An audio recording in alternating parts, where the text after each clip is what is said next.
आज है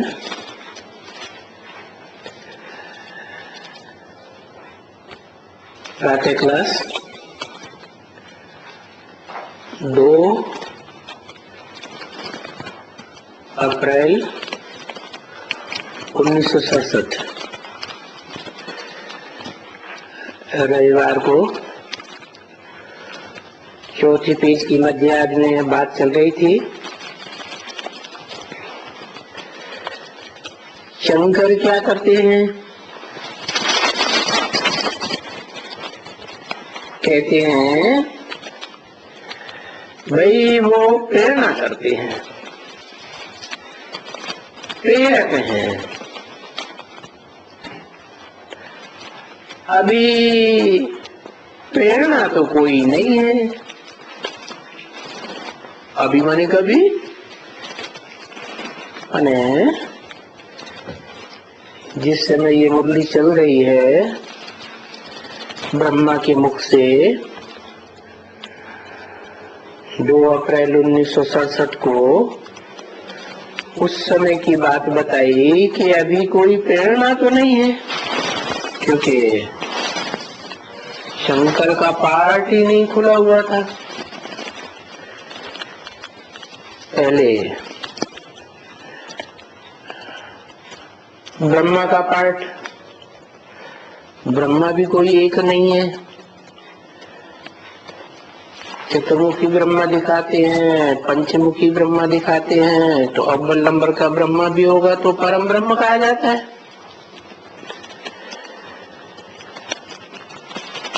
ब्रह्मा के बाद आता है, स्थापना के बाद आती है विनाश की बात,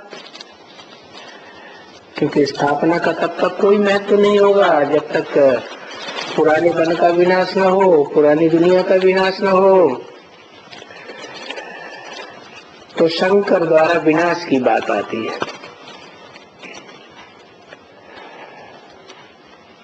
वो तो तब आएगी जब पांचों ही ब्रह्मा के द्वारा पार्ट पूरा हो जाए। यज्ञ के आदि में ब्रह्मा के रूप में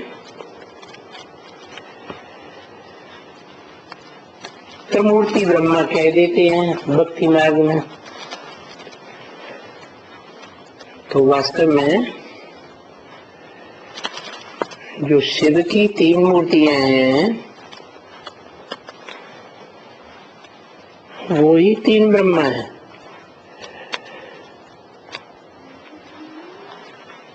परम ब्रह्म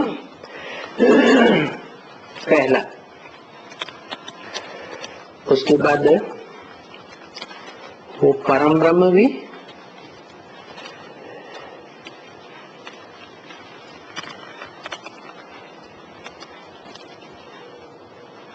एक में ही नाम पड़ता है।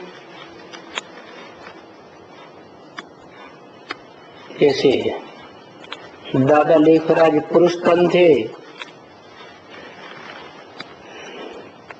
तो नाम पड़ा ब्रह्मा, जिसमें भी प्रवेश करता हूँ उसका नाम ब्रह्मा देता हूँ। तो ब्रह्मा नाम तो दिया, परंतु ब्रह्मा के द्वारा जो ब्राह्मण पैदा होते हैं, ब्राह्मणियां पैदा होती हैं, उन ब्राह्मणियों को पुरुषोत्तम कैसे संभालेगा? इसलिए सरस्वती को निमित्त बनाया।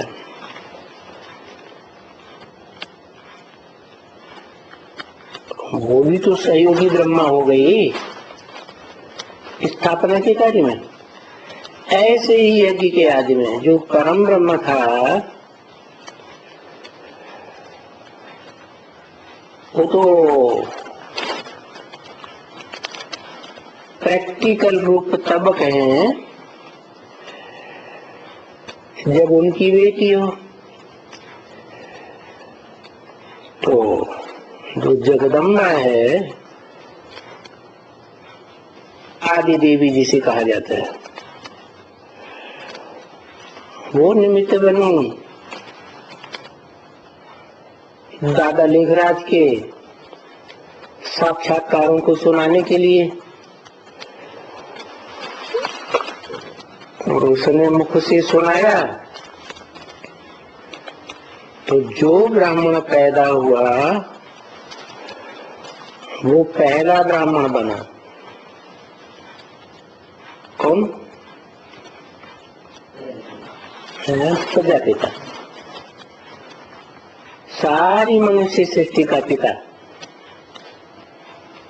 500-700 करोड़ मनुष्य आत्माओं का पिता, बीज। तो पहला ब्राह्मण बनता है तो पहला देवता बने। उसी को कहते हैं देव देव महादेव।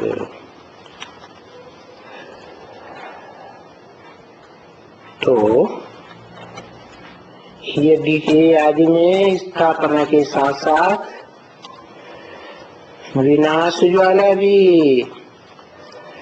उसी ब्रह्मा से चलती है। जो पहला ब्रह्मा बनता है उसके बाद जगदम्बा भी ब्रह्मा है। ब्रह्मा का मुख, फिर जो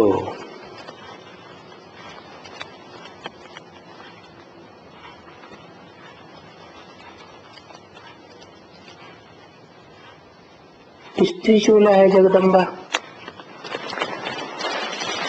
और तन सारी आत्मा तो है, परंतु आत्मा जड़त्व नहीं है। ज्ञान की गहराई को नहीं पकड़ सकती,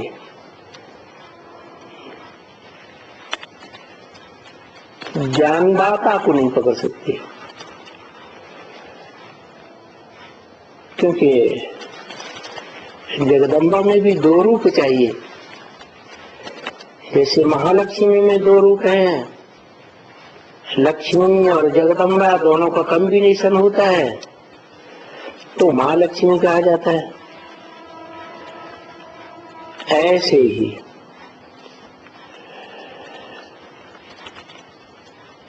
जगदम्बा है प्रकृति का रूप। प्रकृति अर्थात 5 तत्वों का संघात, पृथ्वी जल वायु अग्नि आकाश, इन तीनों का, 5 का संघात रूप जो प्रकृति है, प्रकृष्ट कृति, वो तो हुई जगदम्बा।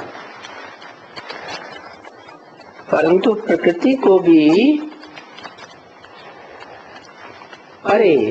चलाने वाला आत्मा तो होनी चाहिए जगदम्बा। तो जगदम्बा का जो आत्मिक रूप है वो ही है लक्ष्मी। तो परम ब्रह्म और साथ में लगा हुआ है प्रजापिता। तो प्रजापिता ब्रह्मा और जगदम्बा, उन दोनों से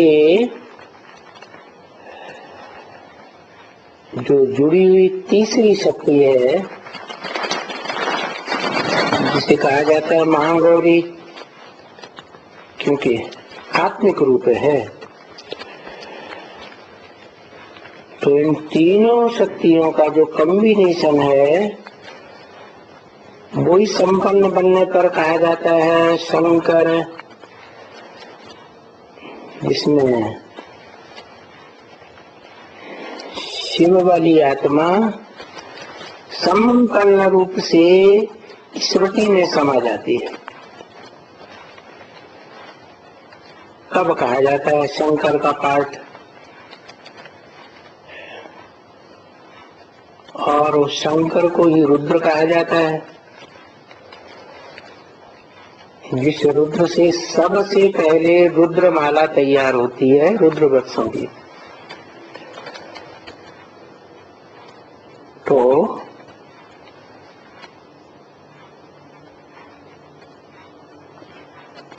बच्ची भी चाहिए।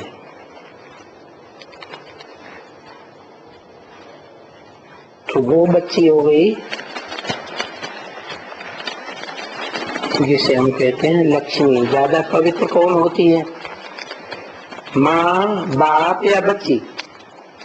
बच्ची को ही ज्यादा पवित्र कहेंगे।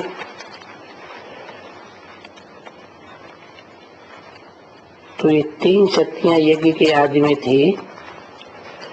एक परम ब्रह्म, दूसरा जगदम्बा के रूप में ब्रह्म, और तीसरा बच्ची के रूप में। इसलिए कहा जाता है कि दो शक्तियां हैं, राधा और सीता।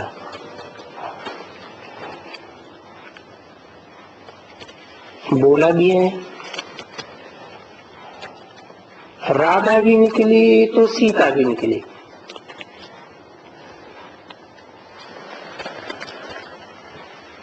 राधा का अर्थ ही पड़ता है राम को धारण जिसने किया।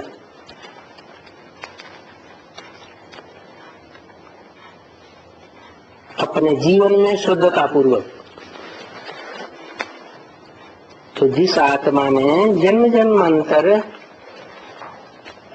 राम वाली आत्मा को धारण किया पवित्र संबंध के रूप में, तो वो राधा कही गई। राधा तो एक ही होती है, बाकी तो सब गोपियों में नाम आते हैं। ये पवित्रता की बात है। तो ये जो तीन मूर्तियां हैं, इनमें सर्वोपरि मूर्ति कौन सी? तो तीन पुरियां दिखाई जाती हैं, ब्रह्मापुरी, विष्णुपुरी, शंकरपुरी। तो यज्ञ के आदि में जब विनाश ज्वाला आरंभ हुई, स्थापना के साथ साथ,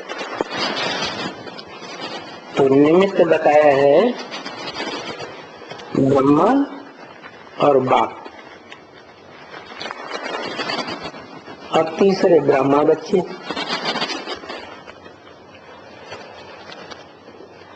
तो तीसरी वो बच्ची हो गई जिसका संपन्न रूप लक्ष्मी पड़ता है। जो बच्ची है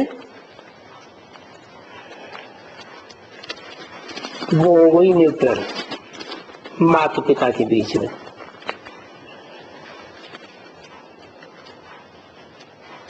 उसको कहते हैं बैलेंस रखने वाली विष्णु।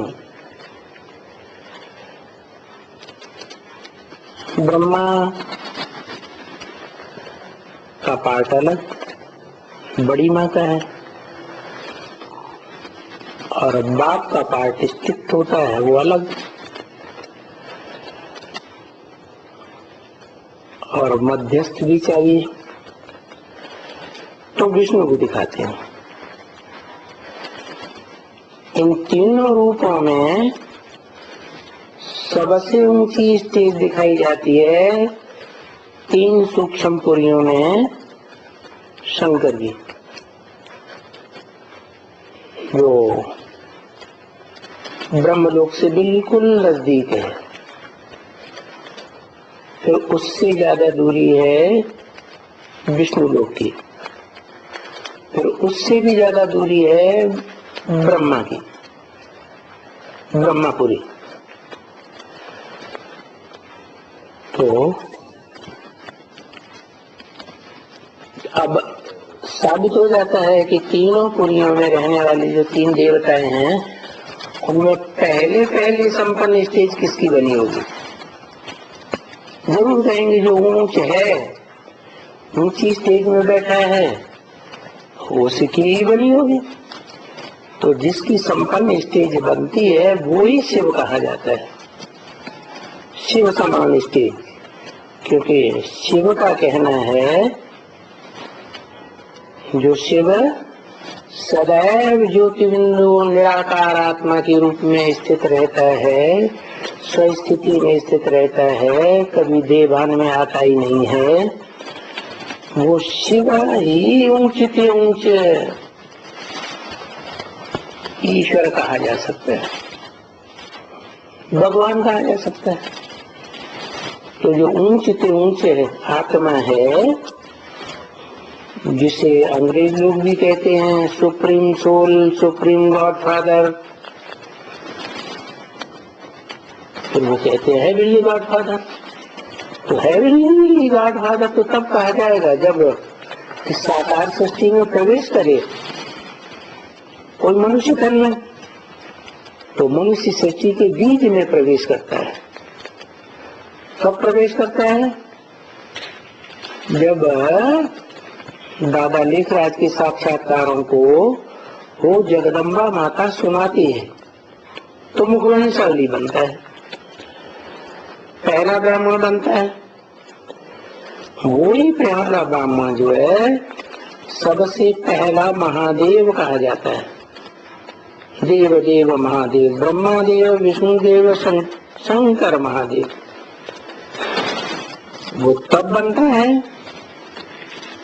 जब शिव की निराकारी स्टेज स्मृति स्वरूप में अपने अंदर धारण करता है।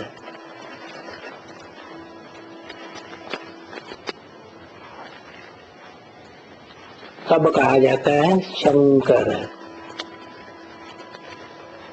जिसमें ब्रह्मा, जिसे ज्ञान चंद्रमा कहते हैं, वो भी प्रवेश करके पाठ बजाता है। और विष्णु वाली आत्मा भी स्वभाव संस्कारों से मिलकर के एक होकर के रहती है। और वो मनुष्य सृष्टि का बीज जो राम वाली आत्मा तो है ही। तो तीनों आत्माओं का पाठ एक ही रूप में चलता है तो शंकर कहा जाता है। वो संपन्न स्टेज ही ऐसी आत्मा की वाइब्रेशन की परिपूर्ण स्टेज धारण करती है कि प्रेरणा देने से ही कोई को परिवर्तन कर सकती है। प्रेरणा देकर के वैज्ञानिकों के द्वारा एटॉमिक एनर्जी का विस्फोट करा सकती है। तब कहा जाता है कि शंकर ने प्रेरणा दी। वो तो उस समय की बात है जब कहें ब्रह्म वाक्य कि तुम बच्चों को तमोप्रधान से सतोप्रधान बनने में 40 से 50 वर्ष लगते। तो जिन बच्चों को बोला है उनकी संख्या तो ज्यादा है, लेकिन उनमें जो अव्वल नंबर बच्चा है शिव का, वो तो शंकर है, जो याद की स्टेज में ब्रह्मलोक से सबसे नजदीक है। और ब्रह्मलोक है ही शिव के रहने का स्थान, आत्माओं के बाप का घर। तो शंकर वाली आत्मा ही संपन्न बन करके प्रेरणा देने का कार्य अव्वल नंबर करती है। बाकी सब जितने भी रुद्रमाला के मण के हैं, आत्माएं हैं, वो सब सहयोगी का काम करते हैं। तो ये कहा जा सकता है कि 2/4/67 के दिन जो वाणी बोली, उस समय के लिए बोला कि अभी प्रेरणा तो कोई नहीं है ना। उस समय प्रेरणा कैसे होगी? शंकर का पार्ट ही नहीं है, प्रैक्टिकल में कोई व्यक्तित्व ही उभरा नहीं है, तो कैसे कहें? इसलिए बोला कि हम प्रेरणा आदि अक्षर नहीं कहते हैं। कहने की बात तब हो जब प्रैक्टिकल में हो। हम ड्रामा को कहते हैं कि ड्रामा में ऐसा हुआ वैसा हुआ। ड्रामा का प्लान बुद्धि से समझा जाता है कि ये बेहद का ड्रामा है मनुष्य सृष्टि रूपी रंगमंच, जहाँ मनुष्य की बुद्धि दिनों दिन कमों प्रधान बनती जाती है। तो दुनिया की हर चीज चार अवस्थाओं से पसार होती है, ये सृष्टि भी चार अवस्थाओं से पसार होती है। सतयुग, त्रेता, द्वापर, कलयुग, सत्व प्रधान, सत्व सामान्य, रजो और तमो। तो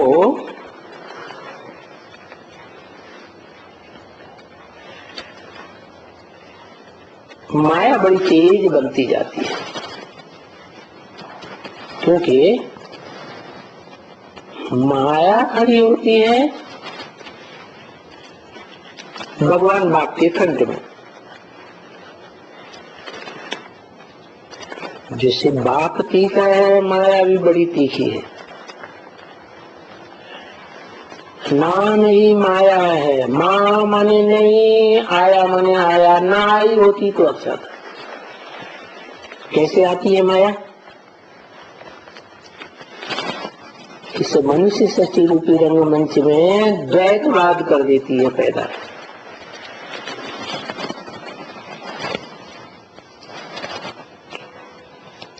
आत्मिक स्थिति में सदैव रहने वाला, स्व स्थिति में सदैव रहने वाला शिव स्वर्ग स्थापना की शक्ति रखता है, और माया देह अभिमानी है। तो माया देह के 5 तत्वों की शक्ति को अपने हाथ में करती है। इसीलिए बोला था अगतवाणी में, माया ने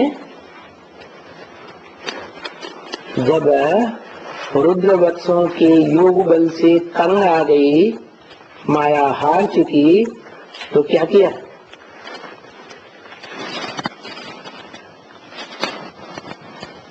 प्रकृति को अपने कंट्रोल में ले लिया, हाथ में ले लिया, चालाकी की। क्योंकि प्रकृति तो जड़त्व में ही है, बुद्धि इतनी है नहीं, तो फ्रंट में आ गई 2 युगों के बाद, त्रेता के बाद, अंत में। तो वो एक कहानी आती है मुसलमानों में कि अल्लाह मियां ने आदम को आदिदेव शंकर को बरगलाया। तो वो बरगलाने वाली और कोई नहीं है, वो ही जगत में जगदम्बा है, जो बड़ी प्रबल है। क्योंकि जो स्वर्ग का रचयिता प्रैक्टिकल है, जिसमें शिव प्रवेश करते हैं परमानेंट मुकर्रर रूप से, उसकी शक्ति बड़े लंबे समय तक लेती रहती है बेटी के रूप में, और फिर माया के रूप में भी। माया भी बेटी है, तो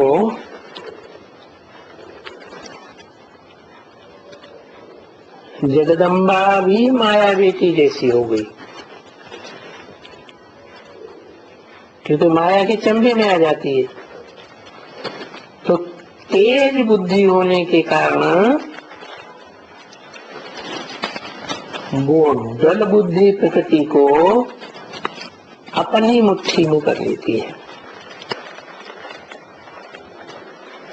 जैसे कोई परिवार में बच्ची हो और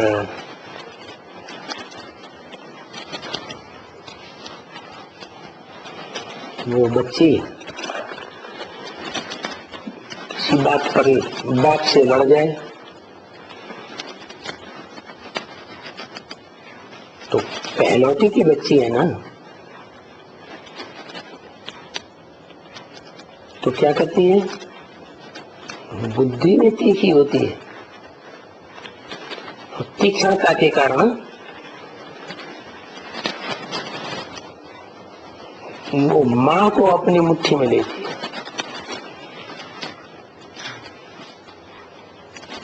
तो प्रैक्टिकल में परम पुरुष शंकर हुआ और माता हुई जगदम्बा, प्रैक्टिकल में शारीरिक रूप में उसको अपने हाथ कर लिया। अब माता के हाथ में तो सारी शक्ति आ जाती है संग के रंग की, तो बड़ी तेज होती रहती है माया। देखो माया इतनी तेज है, हमारे बच्चों को भी देह अभिमान में ला करके गटर में घुसा देती है। क्या त्रेता के अंत में क्या किया माया ने, जब भगवान ने तो हिदायत दी कि अपवित्र नहीं होना, अपवित्र अंग जो भ्रष्ट अंग हैं उनका भोग नहीं करना, जिसको मुसलमानों ने गंदुम फल कह दिया। बहुत लंबे समय के बाद, बहुत जन्मों के बाद वो दोनों इस बात को भूल गए कि भगवान ने क्या हिदायत दी थी। तो जब भूल गए तो सबसे पहले जो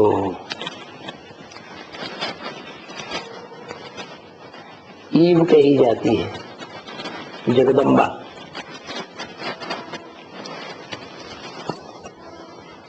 आदम की सहयोगी विशेष, जो ईव ने आदम को बरगलाया कि तुम इन भ्रष्ट अंगों का जो शरीर के बीच में मध्य में है, ये बगीचा का बीज का फल खाओ।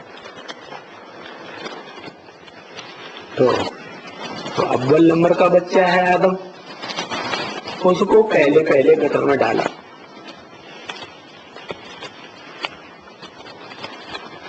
अभी बाबा कितना समझाते रहते हैं, अरे बच्ची ये देह का अभिमान छोड़ो। किसको समझाते रहते हैं, हैं? पहले पहले किसको बोला, बच्ची। कौन बच्ची पहली, आदि देवी। कौन, जगदम्बा। देह का भान छोड़ो, कोई के देह के साथ प्रीति नहीं रखो। संग का रंग लगेगा तो प्रीति बढ़ेगी या नहीं। जैसे गीता ने कहा संगात संजायते काम, संग करने से कामना पैदा होती है, इच्छा पैदा होती है, तो इसके साथ और रहें। तो बताया कोई देहधारी के प्रति देह के साथ प्रीति नहीं रखो। किसी को देखना है तो आत्मा को देखो, देह को न देखो। जैसे स्वर्ग में देवताएं होते तो देहधारी हैं, लेकिन आत्म की स्थिति वाले होते हैं, एक दूसरे को आत्मिक रूप में देखते हैं, देह के रूप में नहीं देखते। तो ईव ने बरगला लिया। आदम और हवा, ये दोनों की विशेष जोड़ी स्वर्ग में। हवा को ईव कहा जाता है। तो बताया तुम उनके साथ प्रीति रखो जो कभी भी देवभान में नहीं रहता। किसके साथ, उनके साथ।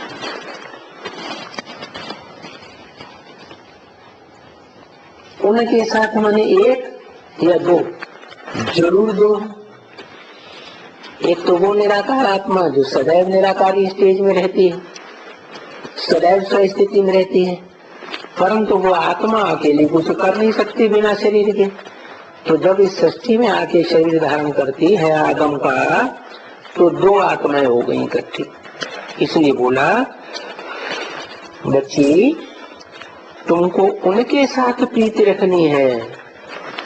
उनके माने उसके नहीं कहा, उनके साथ माने दो आत्माएं का कॉम्बिनेशन हो गया, एक सुप्रीम सोल और दूसरा वो जिसमें मुकर्रर रूप से प्रवेश करता है वो आदम, आदिदेव शंकर। उनके साथ प्रीति रखनी है और सर्विस करनी है, उनकी ईश्वरीय सेवा करनी है। कहां भी फंसो मत, क्या उनके अलावा और कहीं भी नहीं फंसना है। मेरा तो एक शिव बाबा, दूसरा न कोई। साकार और निराकार का मेल बाबा हो गया, निराकार शिव और साकार शंकर। तो कहां भी फंसो मत, वो एक ही व्यक्तित्व है, एक ही पर्सनालिटी है, जिसका स्मृति करने से तुम्हारा कल्याण होगा। और जगह बुद्धि का फंसा हुआ तो अकल्याण हो जाएगा।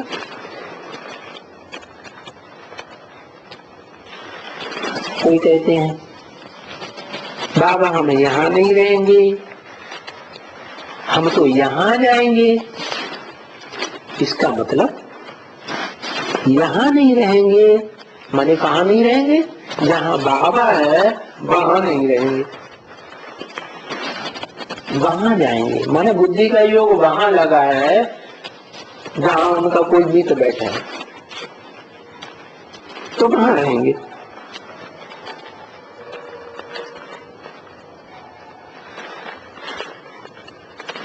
यहाँ नहीं जाएंगे, वहां जाएंगे। देखो ये माया है ना,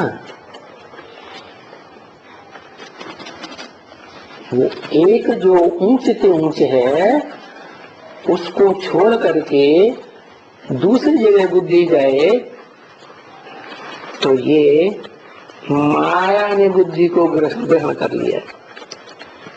माया भी कम प्रधान है, अभिमानी का भी। जिस समय ये वाणी चल रही है ब्रह्मा के दादा लेखराज के मुख से, उस समय बताया अभी माया तमो प्रधान है। तो देखो देह में फंसा देती है, कौन सी उसे देह में फंसाती है? द्वापर युग के आदि से नाम ही है द्वापर युग, द्वैतवादीपुर, जहाँ दो धर्म होते हैं, दूसरा धर्म पिता आ जाता है। दो राज्य होने लगते हैं, दो भाषाएं हो जाती हैं, दो मतें हो जाती हैं, दो दो कुल हो जाते हैं। तो माया क्या करती है? स्त्रियों को स्त्रियों में भी फंसाई देती है और पुरुषों को पुरुषों में फंसाई देती है। ऐसे भी करती है कि जिसमें बुद्धि फंस जाएगी स्त्री की स्त्री में, फिर उस स्त्री की याद आएगी। जिस पुरुष में बुद्धि फंस जाएगी पुरुष की, फिर वो पुरुष याद आएगा। मतलब इस समय में तमो प्रधान है माया, एकदम नाक से पकड़ करके फंसाई देती है। क्या नाक से क्यों कहा? नाक किस प्राणी की बड़ी होती है? हाथी की बड़ी होती है। हाथी में देवान बहुत होता है, सारा दिन हिलता रहेगा देवान के साथ। तो ऐसे दे अभिमानी जो हाथी जैसे हैं उनकी नाक पकड़ती है और नाक पकड़ करके एकदम फंसाई देती है देहधारियों में। और जब फंसाई देती है तो इनका पता भी नहीं पड़ता कि हमको फंसाई दिया, कोई को भी पता नहीं पड़ता। जब फंसने की शुरुआत होती है तो पता ही नहीं चलता। कितना बाप समझाते हैं कि भाई श्रीमत पर चलो, देवान में मत आओ, देह के आकर्षण में न आओ, देह के संबंधियों में न फंसो, देह के पदार्थों में बुद्धि न फंसाओ। नहीं, चल ही नहीं सकते, यानी चल नहीं सकते हैं। कहते भी हैं मुझे श्रीमत पर चलना है, लेकिन चल नहीं सकते हैं, है ना? क्यों? जब चाहते भी हैं कि हमें चलना है श्रीमत पर, फिर क्यों नहीं चलते हैं? क्योंकि पूर्व जन्मों का ऐसा हिसाब किताब बन जाता है क्या कि जिन जिन देहधारियों के साथ प्रीति रखी है वो देहधारी हिसाब किताब लेने आ जाते हैं माया के रूप में, तो चल नहीं सकते हैं, है ना? वो अपनी ही रावण की मत झट बुद्धि में चलती रहती है।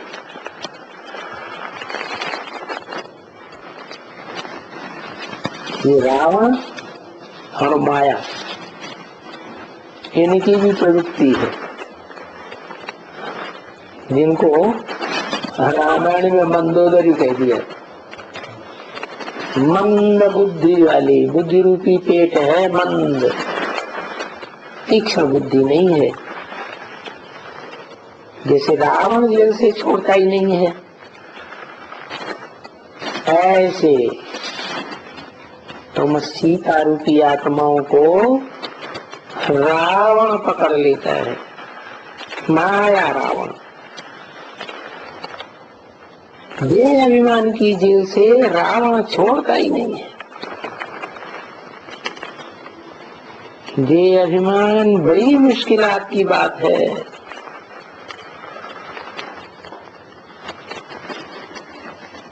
इस 5 विकारों का बाप है।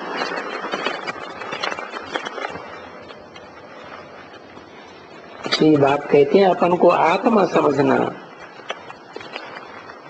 सदैव आत्मा समझना, देह नहीं समझना। आत्मा ही अविनाशी है, देह तो विनाशी आज है, कल नहीं रहेगी। और बाप को याद करना, आत्मा अविनाशी, आत्मा का बाप भी अविनाशी। इस सृष्टि पर अविनाशी और विनाशी की बात होती है।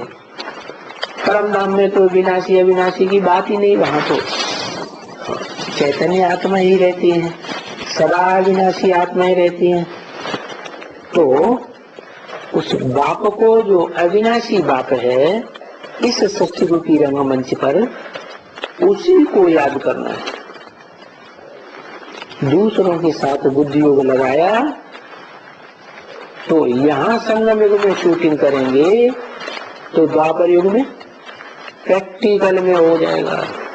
ब्रॉड ड्रामा में लंबे समय तक वो पार्ट चलता रहेगा। क्या? बाप को छोड़कर औरों से बुद्धि योग लगाने का, और उसी में रहना है याद में, एक बाप दूसरा न कोई। कि अभी हम बस अभी तो हम गए बाप के घर में, क्या ऐसे नहीं कि यहाँ जाना है वहां जाना है। अरे बाप के सन्मुख जो रहे पड़े हैं उनको बाहर जाने की बुद्धि में बात क्यों आती है? अभी देखो, बड़ी बीमारी से छूटते हैं। कौन सी बीमारी बताई? देह अभिमान की। प्रैक्टिस करानी पड़े। क्या प्रैक्टिस करनी पड़े? अपन को आत्मा समझना पड़े। निराकार आत्मा ज्योति बिंदु जो सदा काल है, अविनाशी है, इसका कभी विनाश होता ही नहीं। देह और देह के 5 तत्वों का विनाश होता है। तो इस देह से ममत्व तोड़ना है। आधा कल्प के रोगी हैं इस देहभान के, द्वैतवादी द्वापर युग से। जब से ईव या हवा कहो या प्रकृति कहो, प्रकृति प्रति जो बड़ी से बड़ी रचना है। बाप की बड़ी से बड़ी रचना कौन होती है? माता ही होती है। तो पुरुष हुआ बाप और प्रकृति हुई माता। ये 2 का खेल है इस दुनिया में। तो आधा कल्प के रोगी हैं इस देह अभिमान के। देह अभिमान आता है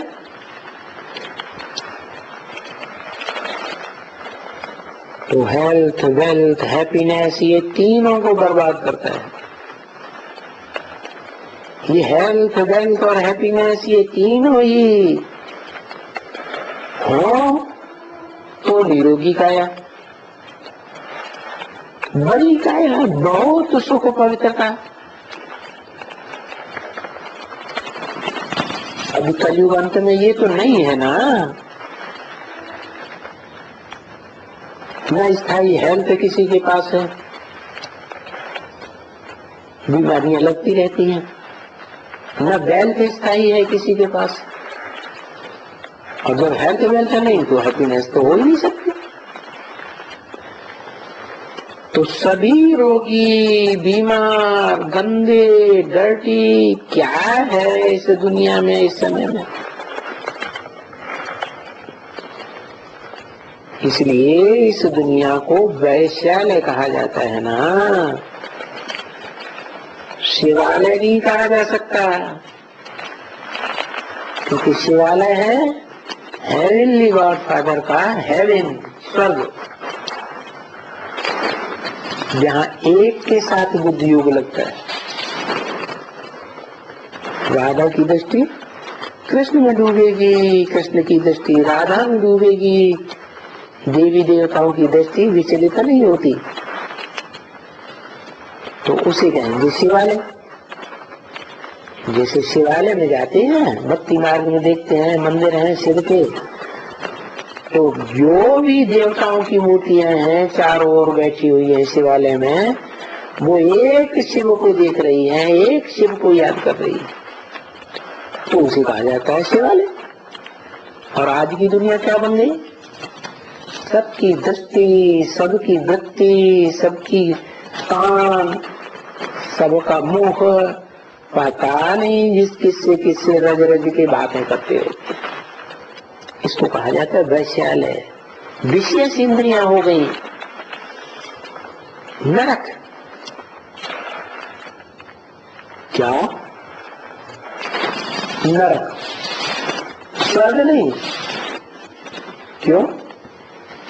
स्वर्ग बनता ही है जो सदैव स्थिति में रहता है, वो स्वर्ग बनाने के निमित्त बनता है, प्रैक्टिकल में बनता है, शरीर के द्वारा स्वर्ग बनाता है। नर किसे कहा जाए? कहते नर अर्जुन को भगवान ने स्वर्ग में नारायण बनाया, तो स्वर्ग तो हेवनली गॉड फादर बनाता है, फिर नरक को कौन बनाता है? नर जिसे मनुष्य कहा जाता है, जो चंचल मन वाला होता है, उसको कहा जाता है नरक।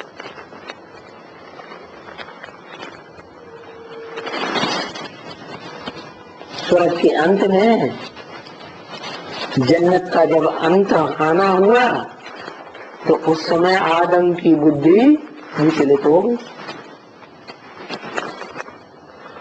आदम के अंदर चंचलता आ गई मन की, तो जिसके अंदर मन चंचल होता है, मन चलायमान होता है, उसको कहते हैं क्या? मनुष्य। तो आदि मन जो है वो वैवस्वत कहा गया गीता में। मैं जब आता हूं तो जिसको ज्ञान देता हूं इस मनुष्य सृष्टि में, पहले उसको ज्ञान सूर्य का टाइटल दे देता हूं। इस मनुष्य सृष्टि का जैसे ज्ञान सूर्य हो गया, उसका नाम दे दिया वैवस्वत, पहला मनुष्य। तो वो हो गया मनुष्य। द्वापर युग में ये सप्तऋषि हुए हैं जिन्होंने बहुत मनन चिंतन मंथन किया है, शास्त्र को तैयार किया है। तो मन चलायमान हुआ, माना नरक नर ने बनाया, और रौरव नरक बन जाता है कलयुग के अंत में। अभी नरक, फिर रौरव नरक।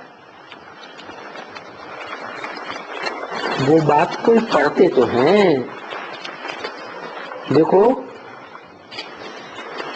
ये ब्राह्मण बैठ करके पढ़ते हैं, ये गरुड़ पुराण जिसमें रौरव नरक की बातें दिखाई गई हैं, परंतु उन ब्राह्मणों को न कुछ समझ है और न सुनने वालों को समझ है। उसका गहरा अर्थ क्या हुआ?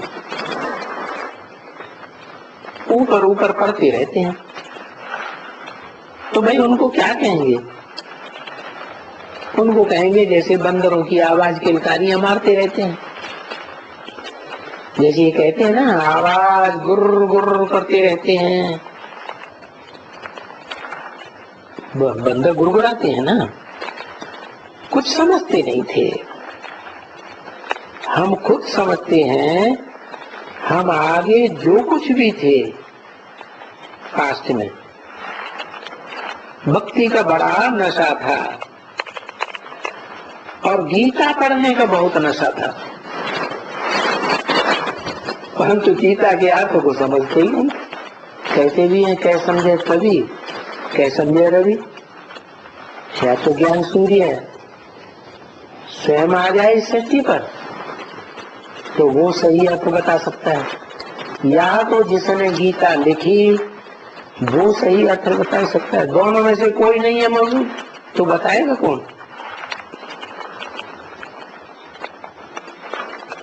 तो भक्ति मार्ग के कंठ घंट करते रहते थे, तिलक लगाते थे। वास्तव में तिलक लगाने की बात नहीं है, आत्मिक स्थिति में टिकने की बात है। फलाना करने का भक्ति का बड़ा नशा था, परंतु अभी मालूम पड़ा है ये भक्ति तो सारा बंदरों का नशा था, बंदर बनने का नशा था। अभी पता चला है कि हम भक्ति से दुर्गति को पाते हैं, बुद्धि की दुर्गति हो जाती, मन की दुर्गति हो जाती, नेके संकल्प करने लग पड़ते, बंदर बन गए ना। तो अभी उसको मालूम तो नहीं है कि भक्ति क्या है, ज्ञान क्या है, वैराग क्या है। असली बात तो ये है कि ज्ञान एक से आता है, एक भगवान ऊंचते ऊंच से ज्ञान आता है। वो ज्ञान मिलता है जिनको, तो उनको भक्ति के आरंभ से वैराग आ जाता है, कर्म कांडों से वैराग आ जाता है। ये अंधश्रद्धा के कर्म कांड है ना, भक्ति में लिख दिया है। भक्ति से भगवान मिलेगा। भक्ति पूरी होगी तो भगवान मिलेगा। वो भी खुश होकर के भक्ति ही करते रहते हैं कि जल्दी जल्दी हमारी भक्ति पूरी हो। भक्ति माने भागना, भाग करके कहीं जाने का तो लक्ष्य होता ही है। तो भागदौड़ पूरी हो तो पहुंचे। तो भक्ति पूरी होती है तो भगवान तक पहुंचते हैं। तो भक्ति तो करते ही रहते हैं, ये नहीं समझते हैं कि भक्ति से दुर्गति होती है।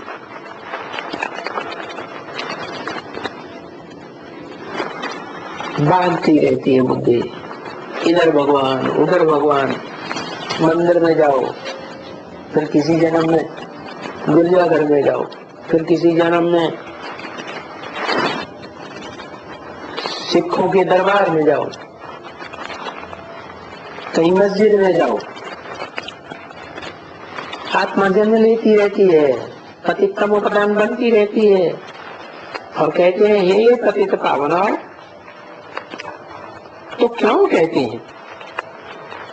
जब भक्ति जास्ती करते हैं तो अंधश्रद्धा में पतित होते रहते हैं। तो पतित क्यों? भगवान को क्यों याद करते हो? अरे भक्ति अच्छी है तो भक्ति ही करो ना, फिर भला भगवान को क्यों याद करते हो? जरूर है कि भक्ति से दुर्गति होती है और भगवान आकर के सदगति देते हैं। भगवान ज्ञान देते हैं तो ज्ञान से सदगति होती है, अज्ञान से दुर्गति होती है। भक्ति है अज्ञान रात और ज्ञान है दिन। भक्ति करते करते माथा टेकते टेकते, और ये क्या है, किस लिए करते हैं? 2:4:67 की वाणी का 5वां पेज। जी नहीं, हमको भगवान आकर के कुछ भक्ति का फल देगा, ऐसा विश्वास है, इसलिए भक्ति करते हैं। अब क्या फल देगा वो भी विचारों को मालूम नहीं है, किसको भी नहीं मालूम है कि भगवान आकर भक्ति का क्या फल देंगे। अभी देखते हो ना भगवान कैसे फल देता है, कैसे देता है? ज्ञान देता है। भगवान के पास क्या है? भगवान जन्म मरण के चक्र में आता नहीं है, वो है ही सुप्रीम सोल। जन्म मरण के चक्र में नहीं आता है इस सृष्टि रूपी रंगमंच पर, तो त्रिकालदर्शी बन के रहता है। जो जन्म मरण के चक्र में आते हैं वो तो त्रिकालदर्शी नहीं हो सकते, तो पूर्व जन्मों की बातों को भूल जाते हैं। भगवान तो पुनर्जन्म में नहीं आता, तो तीनों कालों की बात उसकी आत्मा में सदैव रहती है। त्रिकालदर्शी है, उस एक से ही ज्ञान आता है सारी सृष्टि के आदि मध्य अंत का। वो एक ही है जो इस सृष्टि रूपी रंगमंच पर सारी हिस्ट्री ज्योग्राफी कैसे चलती है वो उसको जानता है। तो भगवान कैसे फल देते हैं? जो तीनों कालों का ज्ञान है इस सृष्टि रूपी रंगमंच का, वो सारा ज्ञान देते हैं। अपना भी ज्ञान देते हैं, अपनी भी जानकारी देते हैं और बच्चों के अनेक जन्मों की भी जानकारी उस ज्ञान से मिल जाती है। अब ये बातें तो बाप ने आकर के सन्मुख समझाई ना।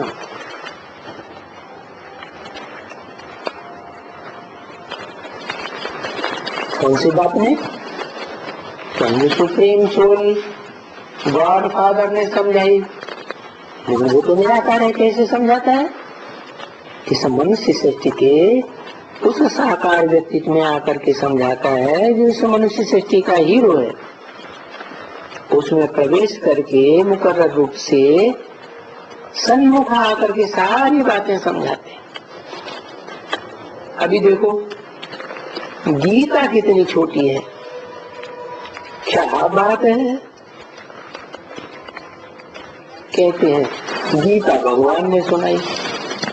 अरे भगवान ने इतनी छोटी गीता सुनाई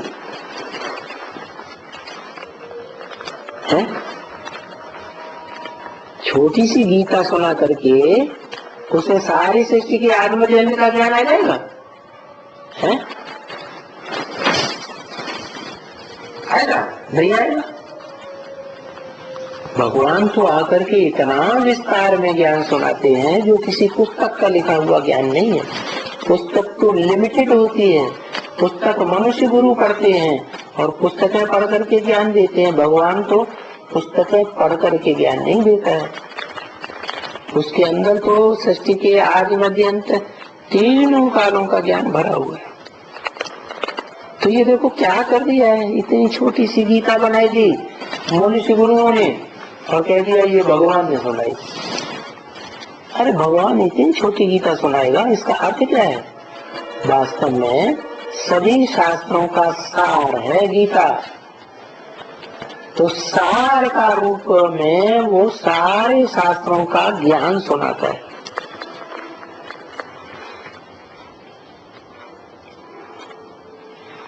भागवत में तो चर्याई लिखी पड़ी है, सब कुछ चर्याई, इसको भगाया उसको भगाया। अरे भगवान किसी को हाथ पकड़ करके भगाता है क्या है? ये तो मन बुद्धि में ज्ञान बैठता है तो भागते हैं। सब कुछ चर्याई की बातें हैं, पागलपन की बातें हैं। बाकी गीता में क्या लिखा है पड़ा है एकदम। ये गीता वालों ने कितना नुकसान कर दिया, जो बैठ करके गीता की व्याख्या करते हैं। गीता संस्कृत में लिखवारी,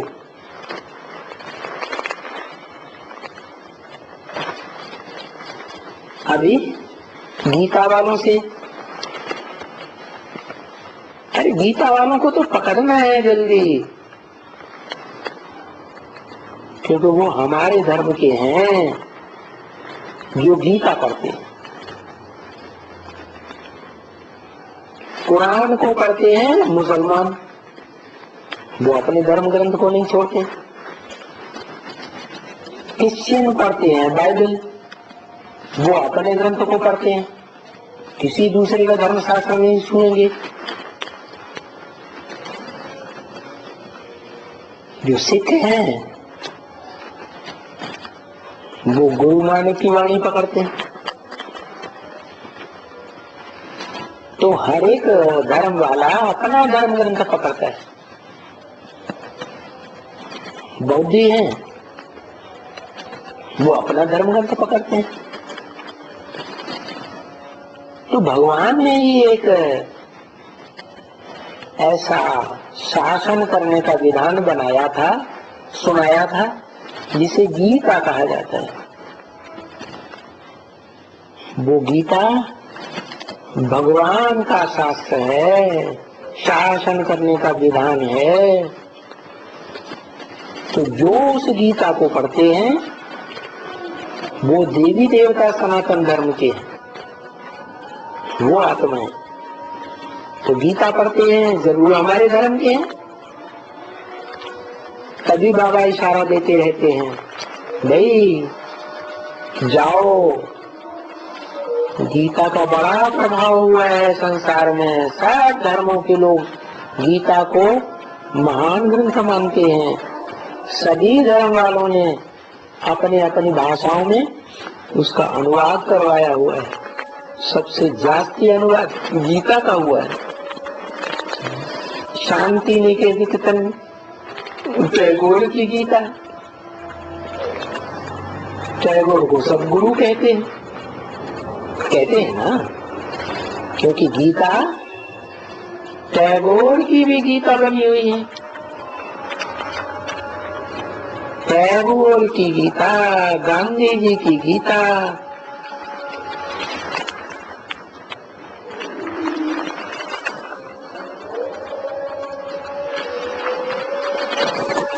जो घर से उठते हैं ना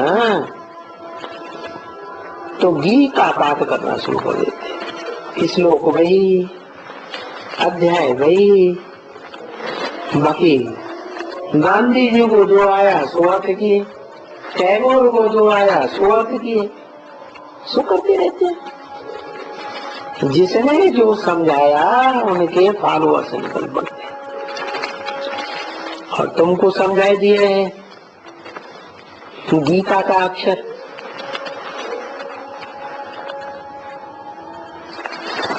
पहले तो बोलो, पहले अक्षर ही दूसरा, कि भगवान वाच। ये सिर्फ एक ही शास्त्र है जिसमें भगवान वाच है दुनिया में, और दुनिया में कोई शास्त्र नहीं है जो भगवान ने स्वयं बोला हो। वो संस्कृत का नहीं, कोई भी धर्म पिता आकर के कोई शास्त्र नहीं लिखता है, ओरली सुनाते हैं, ओरली ही सुनाया है। तो भगवान भी जब इस सृष्टि पर आते हैं तो कोई गीता शास्त्र लिखते नहीं है। ये तो भक्ति मार्ग में मनुष्य गुरुओं ने द्वैतवादी युग में बनाया, छोटी सी गीता बनाई थी संस्कृत की। वास्तव में भगवान तो सृष्टि का आज मध्य अंत का बड़ा लंबा चौड़ा ज्ञान सुनाता है। ये कोई पुस्तकों का बना हुआ ज्ञान नहीं है, उसका तो बड़ा विस्तार हो जाता है। कहते हैं कि सारे जंगल की कलमें बनाओ और सारे सागर की स्याही बना दो, और फिर उससे लिखते चले जाओ, लिखते चले जाओ, लिखते चले जाओ। कभी भी भगवान का ज्ञान दिया हुआ वो पूरा ही नहीं होगा। जंगल की कलमें खत्म हो जाएंगी, सागर का पानी खत्म हो जाएगा, लेकिन भगवान का दिया हुआ ज्ञान कभी खत्म नहीं होता। उसको कहते हैं अविनाशी रुद्र ज्ञान यज्ञ। ये रौद्र रूप धारण करने वाला शिव ही है। इतना विस्तार और कोई कर ही नहीं सकता, और इतना सार रूप कोई धारण कर ही नहीं सकता।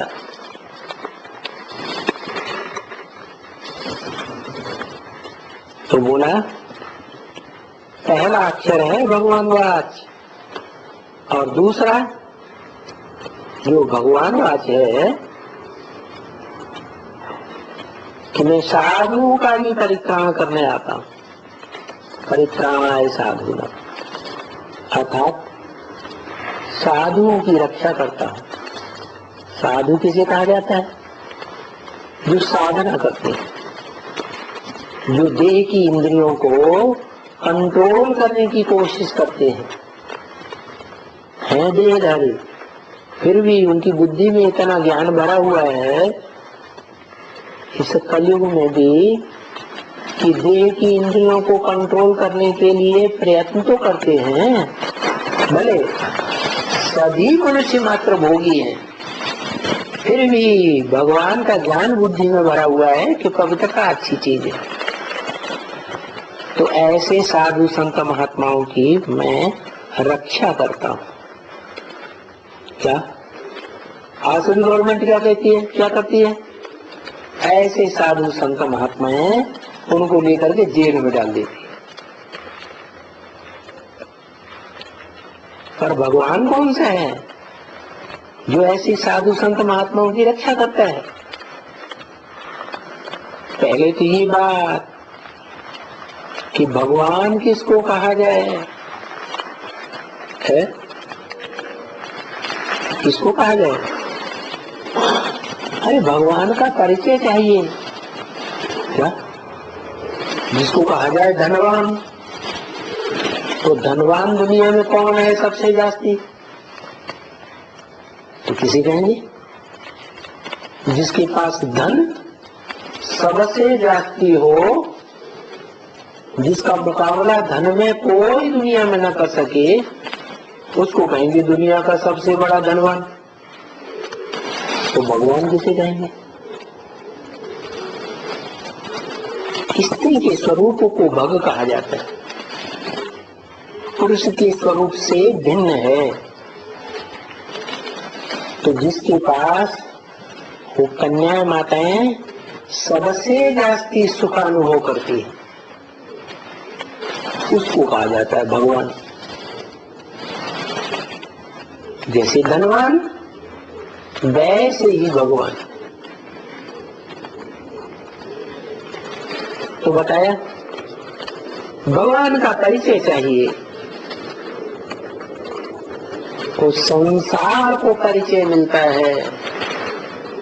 भागवत में क्या परिचय मिलता है कि 16,000 भव गोपियां भाग भाग करके भगवान के पास आई। किसी मनुष्य मात्र के पास तो नहीं जा सकती है ना इतनी। कि 16,000 क्या है? जैसे मनुष्य का शरीर है, आत्मा का संसार है, उस मनुष्य शरीर में 16,000 नसें नाड़ियां हैं। आधी काला खून बहाने वाली नेगेटिव खून, और आधी लाल खून बहाने वाली पॉजिटिव। तो ये संकल्पों का खून है। जिन 16,000 आत्माओं में ये संकल्पों का खून बहता है। लेफ्टिस्ट और राइटियस, ये विराट पुरुष का रूप दिखाया गया, उसको कह दिया है भगवान का विराट रूप। तो बच्ची, तुम बच्चों को आगे कुछ मालूम था कि भगवान क्या चीज है? अब तो तुम्हें पता चल गया कि भगवान तो निराकार और साकार का मेल है। कौन से निराकार, कौन से साकार? जो दुनिया का सबसे पावरफुल निराकारी स्टेज वाला, सदा काल निराकारी स्टेज। और दूसरा जो दुनिया का सबसे जास्ती साकार शरीर धारण करने वाला है, उससे जास्ती जन्म लेने वाला कोई हो ही नहीं सकता सारी सृष्टि में। उसके शरीर का भी कभी विनाश नहीं होता।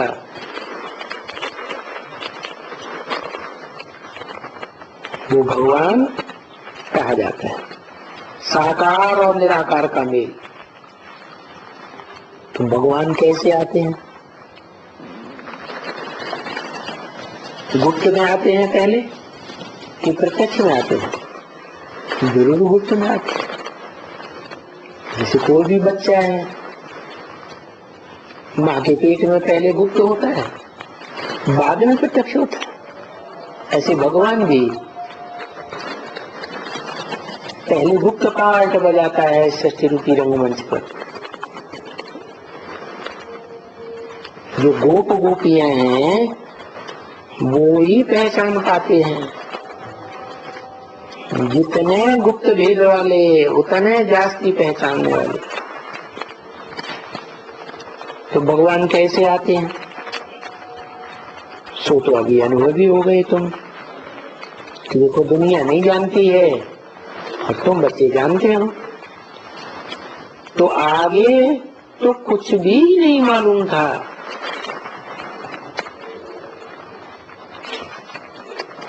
अभी तो तुम कितना ज्ञानवान बच्चे बनते जाते हो। जैसे तुमको कुछ नहीं मालूम था, इनको भी कुछ नहीं मालूम था। किनको? एक को या दो को? इनको कह करके ब्रह्मा बाबा की तरफ इशारा किया। और किसकी तरफ इशारा किया? जो अव्वल नंबर परम ब्रह्म है उसकी तरफ भी इशारा किया। कुछ भी नहीं मालूम था। इन दोनों को कह सकते हैं इस मनुष्य सृष्टि का बाप दादा। कौन बाप? राम वाली आत्मा है इस मनुष्य सृष्टि का बाप, बीज, और उनका बड़ा बच्चा सती जी, कृष्ण 16 कला संपूर्ण। ये दोनों आत्माओं का स्वभाव संस्कार का कॉम्बिनेशन जिस शरीर में होता है उसे कहते हैं शंकर। तो पहले इनको कुछ नहीं मालूम था, न ब्रह्मा को, न ब्रह्मा नामधारी को, और न शंकर नामधारी को। भले कितने भी भक्ति करते थे या कितने भी ये गुरु करते थे, लेकिन इनको कुछ भी पता नहीं था कि सच्चाई क्या है इस मनुष्य सृष्टि की, इस मनुष्य सृष्टि के बाप की, इस मनुष्य सृष्टि में पार्ट बजाने वाले पार्टधारियों की क्या सच्चाई, कुछ भी पता नहीं, पता बिल्कुल नहीं था। एकदम सारी जानकारी नदारत। तो मनुष्य कितना डरते हैं।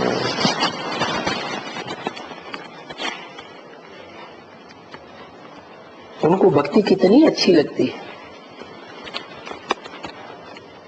और ज्ञान से कितना 3 कोस दूर बैठते हैं। क्यों? ज्ञान तो सोचरी चीज है, भक्ति तो अंधियारे है, अंधियारे में ठोकरें खाते रहते हैं। भगवान यहाँ मिलेगा वहां मिलेगा, कहाँ कहाँ भागते रहते हैं। कोई सुनता थोड़े ही है, किसी की भी नहीं सुनते हैं। माँ बैठ करके बच्चों को समझाएगी तो भी कहें ये तो बेवकूफ है।